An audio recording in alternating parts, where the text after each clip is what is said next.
জীৱনত এনে এজন লোকৰ প্ৰয়োজন যথেষ্ট আছে, যাক নিজৰ মনৰ কথা মুখেৰে নকলেও বুজি পায়। সফলতা লাভ কৰা পইচাৰ বাবে নহয়, পৰিশ্ৰম কৰা নিজৰ পৰিচয়ৰ বাবেহে। জুই লগোৱাসকলে কি গম পায়? বতাহৰ দিশ সলালে সেই জুইতে নিজেই জাহ যাব। সকলো যদি জীৱনত পাই যোৱা হয়, তেতিয়াহ'লে আশা কি কৰিবা? কিছুমান আধৰুৱা আশাতহে জীৱনটো জীয়াই থকাৰ মাদকতা আছে।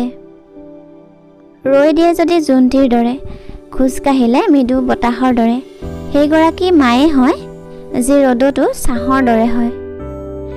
এজন বাদকে সদায় হাবিত গৈ মৃদং বজায়। ঠিক সেই সময়তে এটা গৰু পোৱালি আহি বহেহি ওচৰত।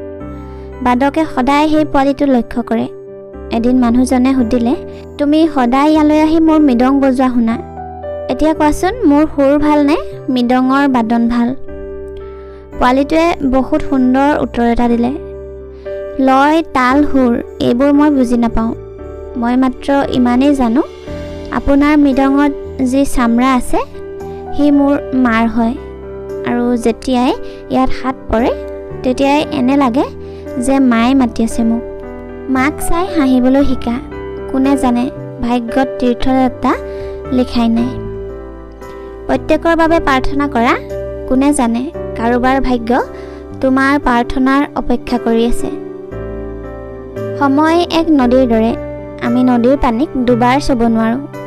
যি ধাৰা বৈ গ'ল সি উভতি কেতিয়াও নাহে। সময়ৰ সন্মান কৰা, তাক এনেই নষ্ট নকৰিবা। যি হাত সেৱাৰ বাবে উঠে, সেই হাত প্ৰাৰ্থনা কৰিবলৈ উঠা হাততকৈ বেছি পবিত্ৰ।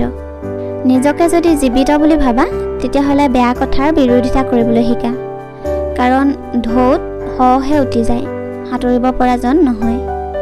ল'ৰা ছোৱালীৰ পিছত আৰু তাহাঁতৰ সপোনৰ আগত দৌৰা সময়ত আমি ধ্যান ৰাখিব লাগে যে আমি তাহাঁতক ভাল মানুহ তথা প্ৰেমৰ ভাষা শিকোৱাত পিছ পৰি যোৱা নাইতো।